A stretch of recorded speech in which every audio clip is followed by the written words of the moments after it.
Muy buenas tardes, estimados hermanos y hermanas. Nuevamente está con ustedes el hermano Alexander Castellanos desde la Iglesia de Cristo en la República de El Salvador. Vamos a pedir la dirección del Señor. Padre Celestial, te damos gracias porque nuevamente me permites presentar otro mensaje más de tu palabra. Que el Espíritu Santo me dirija, que tú seas honrado y que cada hermano sea muy edificado con este mensaje. En el nombre de nuestro Señor Jesucristo. Amén. Amén. Bueno, estamos estudiando sobre la vida y ministerio de Cristo todos los miércoles a las 5 de la tarde a través del Alumbrador Cristiano y también con enlace en nuestra página Iglesia de Cristo El Salvador.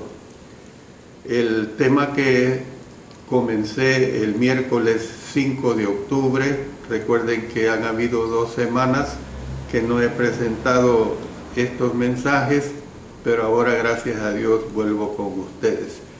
Estamos estudiando Todos se asombraron y glorificaron a Dios, y ahora vamos a ver la parte número 2. Hemos estudiado sobre lo razonable de los milagros de Jesús, y ahora vamos a entrar a otro aspecto que trata sobre la realidad de los milagros de Jesús. De manera pues que nos vamos a edificar con lo que aquí les estaré presentando. En el resto de nuestro estudio echemos una mirada más detenida a los milagros de Jesús, especialmente a las sanidades que hizo. Encontraremos milagros como estos una y otra vez. Y vamos a ver pues que los milagros de Jesús que hizo en aquel tiempo. Hoy día nosotros usamos a la ligera el término milagro. Es bien común que por la gente, aún la gente no religiosa, usa esta palabra. Por ejemplo, hablamos del milagro del nacimiento. También decimos, si apruebo el examen será un milagro. O si logro llegar al final del año sin una úlcera, será un milagro. Ese es el uso que se le da, no solo, como lo repito, en el ambiente religioso, sino en el ambiente secular. Bíblicamente, no obstante, la palabra milagro, tal como se usa en la Biblia, tiene un significado muy especial. No era algo que sucedía todos los días, no era algo que resultaba de las leyes naturales ni del esfuerzo humano. Era sobrenatural, porque se suspendían temporalmente las leyes naturales y predominaba lo sobrenatural. Pero era más que eso. Era una intervención sobrenatural en el mundo natural de un modo tal que todos pudieran ver, oír y reconocer que un milagro había ocurrido. Para ilustrar de qué estamos hablando, usemos los ejemplos sobre los cuales ya hemos tratado. Podemos apreciar en estos ejemplos varios hechos acerca de las sanidades que hacía Jesús. En primer lugar, note que Jesús no estaba limitado en sus milagros, pues él no había recibido el Espíritu por medida ni con límite. Note lo que dice Juan 3:34, porque el que Dios envió, las palabras de Dios habla, pues Dios no da el Espíritu por medida. No estaba limitado por la fe de otros. A veces la persona sanada tenía fe, como la tuvo el leproso, dice Mateo 8:2. Y he aquí vino un leproso y se postró ante él diciendo: Señor, si quieres, puedes limpiarme. A veces, no obstante, no había indicio de que la persona tuviera fe. Por ejemplo, en el caso de la sanidad del hombre que fue bajado por el techo, Jesús vio la fe de los 4 amigos, no la del hombre enfermo. Leamos Mateo 9:2. Y sucedió que le trajeron un paralítico tendido sobre una cama, y al ver Jesús la fe de ellos, dijo al paralítico: ten ánimo, hijo, tus pecados te son perdonados.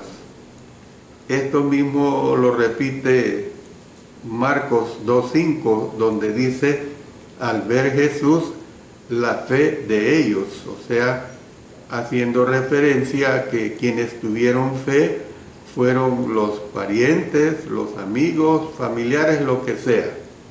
Entonces, los que fueron resucitados de entre los muertos ciertamente no demostraron tener fe en la capacidad de él para hacer milagros. Por supuesto, estaban muertos. O sea, era precisamente por el deseo de la angustia, la tristeza en que habían entrado sus parientes cercanos. A Jesús no le limitó la clase de padecimientos físicos que podía sanar. Él sanó. Dice en Mateo 4:23, y recorrió Jesús toda Galilea, enseñando en las sinagogas de ellos y predicando el evangelio del reino y sanando toda enfermedad y toda dolencia en el pueblo. Sanó algo tan sencillo como una fiebre, y también que sanó a un hombre lleno de lepra. Lucas 5:12 nos dice lo siguiente: sucedió que estando él en una de las ciudades se presentó un hombre lleno de lepra, el cual, viendo a Jesús, se postró con el rostro en tierra y le rogó diciendo: Señor, si quieres, puedes limpiarme.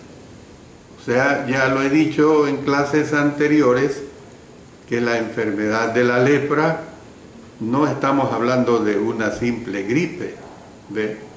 Sino es una enfermedad que en aquel tiempo los leprosos eran enviados a vivir en cuevas, a vivir totalmente aislados. Entonces, ¿qué es lo que vemos? Que Jesús no se puso a escoger a los que sanaría. Cuando se tiene un auténtico poder para sanar, no hay limitaciones en cuanto a quién se puede o no se puede sanar.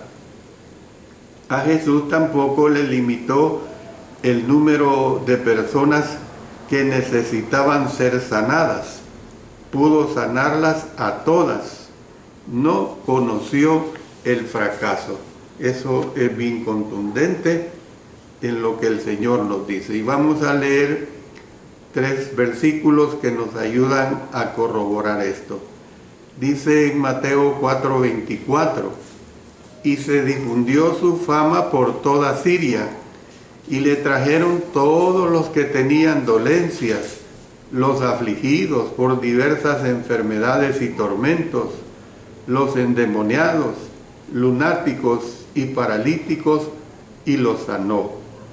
Fíjese bien que aquí habla de varios grupos: todos los que tenían dolencias, todos los que tenían enfermedades y tormentos. Llevamos 3, los endemoniados 4, lunáticos 5 y paralíticos 6, y dice que los sanó. Mateo 4:24. En Mateo 8:16 dice: y cuando llegó la noche, Trajeron a él muchos endemoniados y con la palabra echó fuera a los demonios y sanó a todos los enfermos. Luego en Lucas 4:40, al ponerse el sol, todos los que tenían enfermos de diversas enfermedades los traían a él, y él, poniendo las manos sobre cada uno de ellos, los sanaba. Si bien es cierto que muchos quieren hacer alarde de que poniendo las manos sobre enfermos les van a sanar, eso es una farsa. Más adelante me voy a referir a estas falsas sanidades. En segundo lugar, las sanidades de Jesús tenían ciertas características distintivas. Uno, la sanidad era inmediata. No era que las personas se recuperaban gradualmente. En relación con el leproso, esto es lo que leemos. Mire Marcos 1:42. Y así que él hubo hablado, al instante la lepra se fue de aquel y quedó limpio. Y Lucas 5:13 repite este mismo episodio. Entonces, extendiendo él la mano, le tocó diciendo, quiero, sé limpio. Y noten, y al instante la lepra se fue de él. Algo maravilloso. En relación con el paralítico, dice Marcos 2:12, que entonces él se levantó enseguida y tomando su lecho, salió delante de todos. Lucas 5:25 repite esta misma situación. Entonces, ¿qué es lo que vemos, pues? La prontitud de la sanidad se da a entender implícitamente también en otros casos sobre los cuales hemos ya discutido y hemos leído ampliamente. Número 2. La sanidad era completa. Las personas no eran sanadas parcialmente. Esto se ilustra en los relatos sobre los cuales ya hemos estudiado. 1. El hombre de la sinagoga estuvo completamente sano después que Jesús echó fuera el demonio. 2. La suegra de Pedro estuvo completamente bien después que Jesús la sanó, pues ella volvió de inmediato a sus actividades normales. 3. El leproso no fue sencillamente que mejoró, él fue limpio. 4. El paralítico tomó su lecho y salió por la puerta. A medida que avancemos en este estudio, veremos muchos otros casos. 5. A los ciegos se les hizo ver. 6. Las extremidades secas fueron restauradas. Y 7. Se resucitaron personas de entre los muertos. Todo esto corresponde al punto número 2, donde les he dicho que la sanidad era completa. Número 3. La sanidad era convincente. Fíjense bien, la sanidad era convincente. Hicimos notar anteriormente que los milagros de Jesús fueron de tal naturaleza que nadie pudo negar que tuvieron lugar. Hubo quienes trataron de desacreditar a Jesús, llegando incluso a decir que hacía los milagros por el poder de Beelzebú. Sin embargo, no pudieron negar que los milagros se hicieron. Como resultado, las multitudes comenzaron a crecer y la popularidad de Jesús aumentó. Dice en Mateo 4, versos 24 al 25, y se difundió su fama, y le siguió mucha gente de Galilea, de Decápolis, de Jerusalén, de Judea y del otro lado del Jordán. Después que Cristo sanó al endemoniado en la sinagoga, esto es lo que leemos. Mire, vámonos a Marcos 1, 27 y 28. Y todos se asombraron de tal manera que discutían entre sí, diciendo, ¿qué es esto? ¿Qué nueva doctrina es esta que con autoridad manda aún a los espíritus inmundos y le obedecen? Y muy pronto se difundió su fama por toda la provincia alrededor de Galilea. Después de sanar al leproso, nos dice la escritura en Lucas 5:15 que su fama se extendió más y más y se reunió mucha gente para oírle y para que le sanase de sus enfermedades. Tal vez el mejor ejemplo sea el caso de la sanidad del hombre que fue bajado por el techo. Ya hemos usado en varias ocasiones este ejemplo de este hombre bajado por el techo. ¿Qué es lo que podemos decir? Pues que ni siquiera los enemigos de Jesús pudieron negar que en esa ocasión ocurrió un milagro.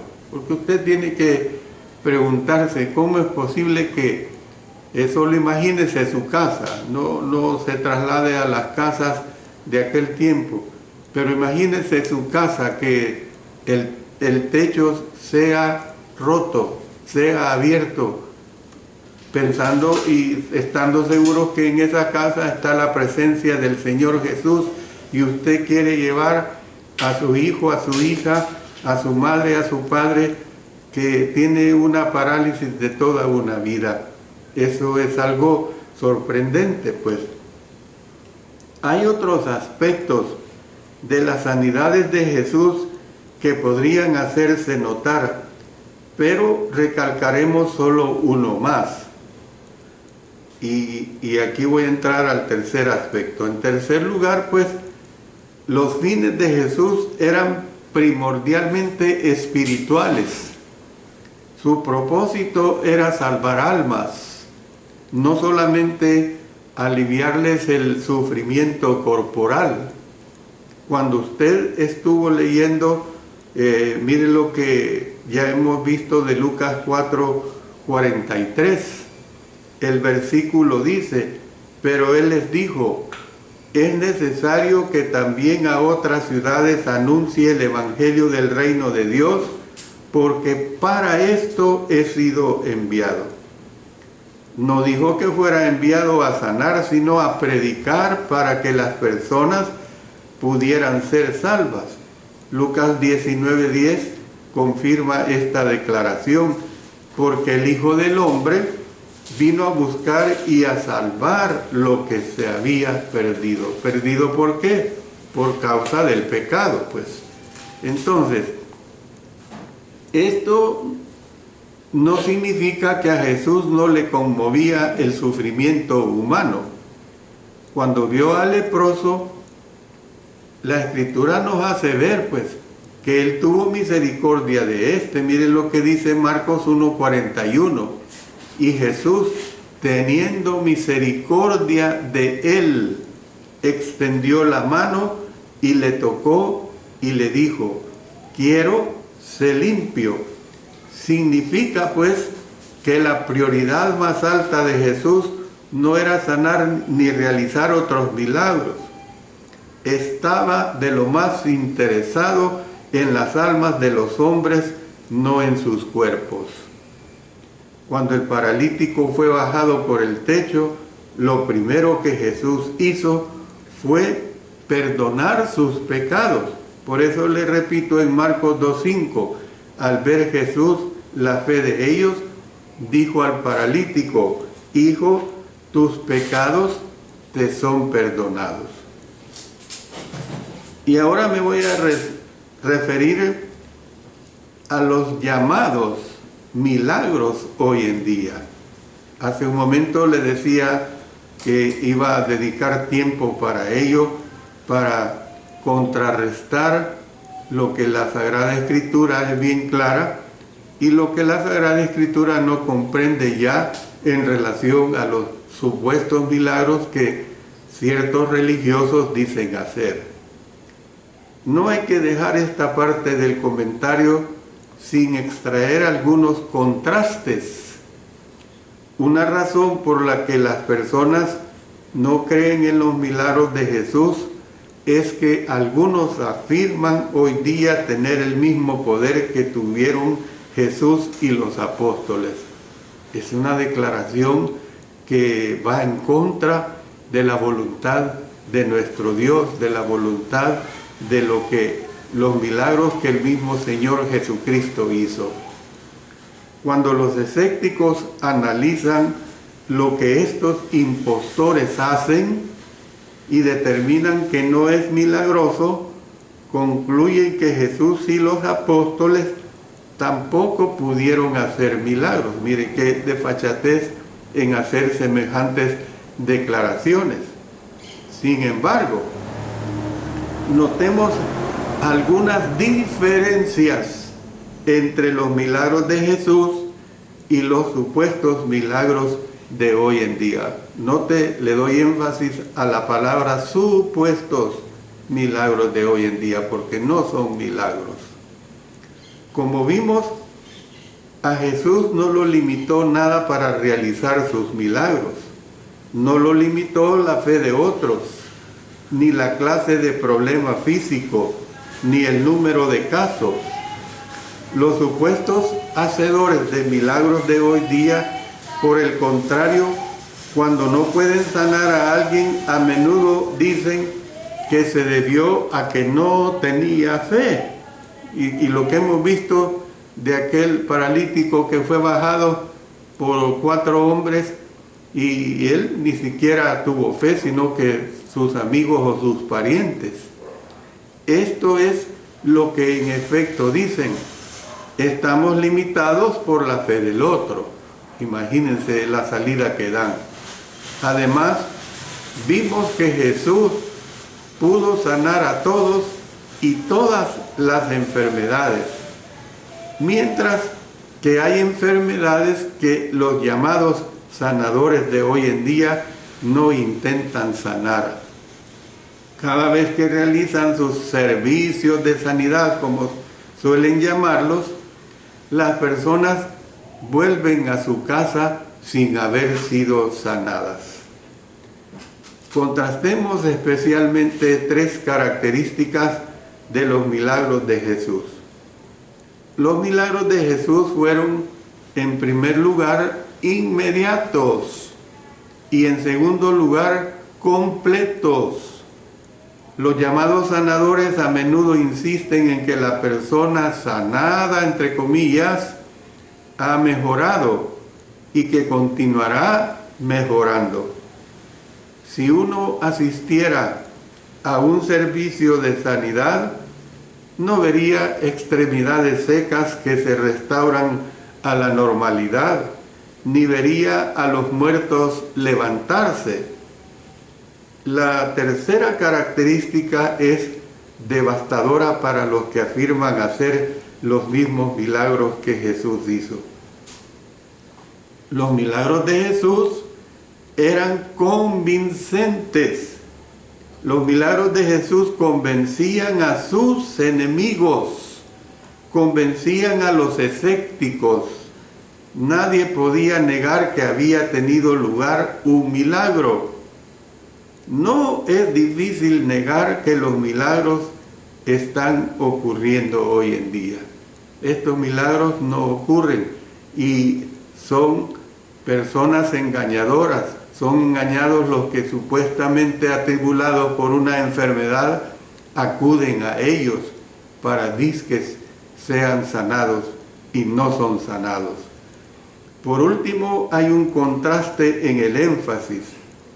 Jesús jamás recalcó lo físico ni el alivio del sufrimiento. Más bien recalcó al hombre espiritual. En los servicios de sanidad que se ven, el énfasis y el entusiasmo se centraron en los males físicos. Como ya lo dije, uno de los obstáculos para convencer a los hombres hoy día de que Jesús hizo milagros lo constituyen los falsos milagros que hay hoy en día. Los culpables de estos tendrán que dar cuenta algún día en el día del juicio final.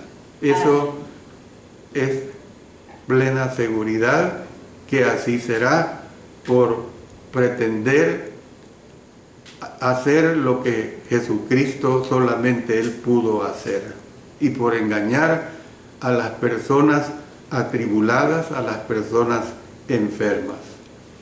Pero pasemos a otro aspecto y el último será de este mensaje que les estoy presentando. Y el último aspecto es el resultado de los milagros de Jesús. Le repito, el resultado de los milagros de Jesús. Nuestra última consideración se funda sobre una verdad comentada anteriormente. Quiero que terminemos con esta idea porque es exactamente de lo cual trataron los milagros de Jesús, fuera el milagro de sanar, fuera el milagro de calmar la tempestad o fuera el milagro de resucitar a un muerto, y esta es la idea. Los milagros probaron que Él era el Hijo de Dios y nuestro Salvador. Esa es la realidad. Los milagros probaron que Él era el Hijo de Dios y nuestro Salvador. Los milagros de Jesús tuvieron un poderoso impacto sobre la gente que los vio. Esto se puede ilustrar con el caso del hombre que fue bajado por el techo, y yo le vuelvo a hacer énfasis en esto porque es un milagro que nos sirve para corroborar esta situación. Cuando se ponen juntos los tres relatos, se puede observar cuánto impresionó este milagro a los que estaban presentes. Primero, se asombraron. Dice Marcos 2:12, entonces él se levantó enseguida y tomando su lecho salió delante de todos, de manera que todos se asombraron y glorificaron a Dios, diciendo, nunca hemos visto tal cosa. Segundo, se llenaron de temor. Dice Lucas 5:26, y todos, sobrecogidos de asombro, glorificaron a Dios y llenos de temor decían, hoy hemos visto maravillas. Tercero, se maravillaron. Mateo 9:8 habla de esto. Y la gente al verlo se maravilló y glorificó a Dios que había dado tal potestad a los hombres. Y cuarto, glorificaron a Dios. Dice también aquí en Marcos 9:8, y luego cuando miraron no vieron más a nadie consigo, sino a Jesús solo. Y esto está más corroborado también en Marcos 2:12. Entonces él se levantó enseguida y tomando su lecho, salió delante de todos, de manera que todos se asombraron y glorificaron a Dios, diciendo, nunca hemos visto tal cosa.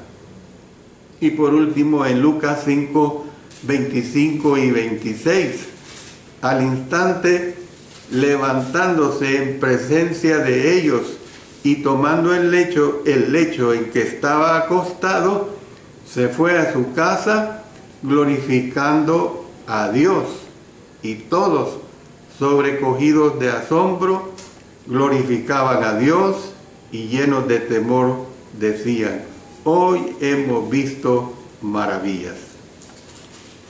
Jesús recalcó que el propósito primordial de sus milagros fue convencer a la gente de que Él era verdaderamente el Hijo de Dios.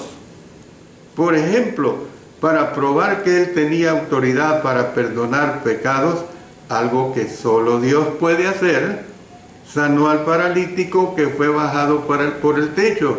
Ya hemos estudiado bastante este caso cuando le dijo, tus pecados te son perdonados. A medida que avancemos en el estudio, esa verdad será ilustrada una y otra vez. Cuando Juan el Bautista se preguntaba si Jesús era o no el Mesías, en lugar de decir, sí, lo soy, Jesús sanó a muchas personas. Luego esto fue lo que en efecto dijo. Vamos a leer del Evangelio de Lucas, capítulo 7, versículos 20 al 23. Cuando pues los hombres vinieron a él, dijeron, Juan el Bautista nos ha enviado a ti para preguntarte, ¿eres tú el que había de venir o esperaremos a otro? En esa misma hora sanó a muchos de enfermedades y plagas y de espíritus malos, y a muchos ciegos les dio la vista. Y respondiendo Jesús les dijo, id, haced saber a Juan lo que habéis visto y oído.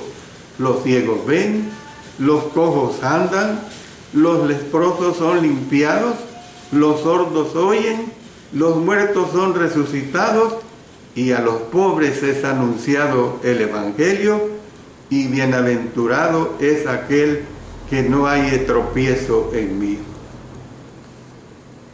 Juan enfatizó especialmente este hecho. En Juan 2:11, el primer milagro de Jesús fortaleció la fe de los discípulos en él.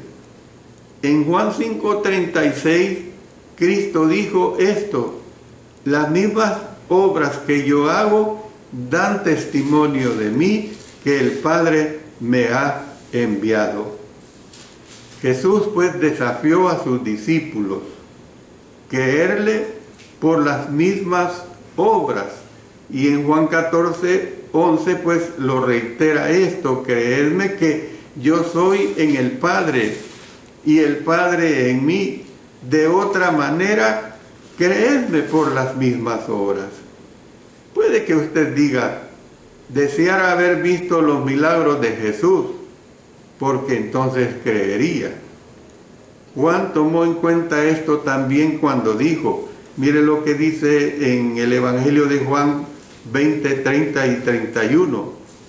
Hizo además Jesús muchas otras señales en presencia de sus discípulos, las cuales no están escritas en este libro, pero estas se han escrito para que creáis que Jesús es el Cristo, el Hijo de Dios, y para que creyendo tengáis vida en su nombre. Los milagros de Cristo no tienen que repetirse, mis hermanos amados y hermanas. Tenemos el indiscutible testimonio de los que los observaron. Si no creemos en el testimonio de ellos, no creeríamos aun si viéramos los milagros con nuestros propios ojos. Miren lo que nos dice Lucas 16:31. Mas a Abraham le dijo, si no oyen a Moisés y a los profetas, tampoco se persuadirán, aunque alguno se levantare de los muertos. En conclusión de este estudio puedo decir lo siguiente. Los milagros de Jesús enseñan algunas importantes lecciones. Por ejemplo, demuestran que Jesús se preocupa por los problemas de los demás. Cristo todavía se conmueve que tengamos problemas de alguna clase. Lo más importante es que los milagros enseñan que Jesús es verdaderamente el Hijo de Dios. Podemos, por lo tanto, ser salvos de nuestros pecados. y algún día ir a morar con Él por toda la eternidad. Amén. Yo le pregunto a usted, y yo digo a mis hermanos y hermanas que están escuchando este mensaje, pásenle este mensaje a sus amigos, a sus amigas, a sus parientes inconversos, porque es un mensaje que les ayuda a la conversión de ellos, a salvar sus almas. ¿Cree usted que Jesús es el Hijo de Dios? ¿Cree que Él murió por sus pecados? Dice 1 Corintios 15:3, porque primeramente os he enseñado lo que asimismo recibí, que Cristo murió por nuestros pecados conforme a las Escrituras. ¿Ha producido arrepentimiento esta fe en su corazón? ¿Está usted dispuesto o dispuesta a confesar su fe y a revestirse de Cristo por el bautismo? Dice Romanos 10, 9 y 10, que si confesares con tu boca que Jesús es el Señor y creyeres en tu corazón que Dios le levantó de los muertos, serás salvo. Porque con el corazón se cree para justicia, pero con la boca se confiesa para salvación. Y esto se complementa con lo que el apóstol Pablo nos dice en Gálatas 3, 26 y 27. Pues todos sois hijos de Dios por la fe en Cristo Jesús, porque todos los que habéis sido bautizados en Cristo, de Cristo estáis revestidos. Si usted realmente cree en Jesús, demuestre su fe hoy mismo. ¿Cómo la va a demostrar? Obedeciendo sus mandamientos, arrepintiéndose de sus pecados, confesándole a Él y siendo bautizado para el perdón de todos sus pecados. Y usted de esta manera recibe el don del Espíritu Santo. Amén. Termino este mensaje con la gran convicción de que los milagros de Jesús son poderosos todavía hoy en día hasta que Él venga en el día de su juicio final.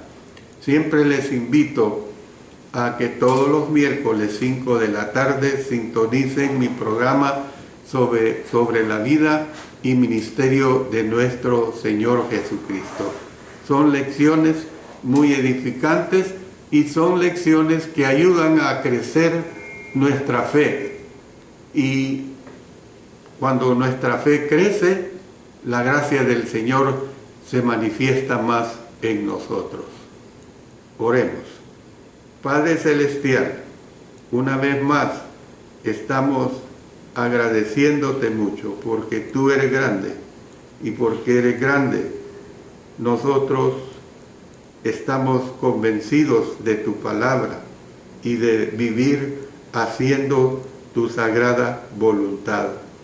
Ayúdanos a prevalecer firmes hasta el último día de nuestras vidas, de tal manera pues que ganemos ese galardón eterno.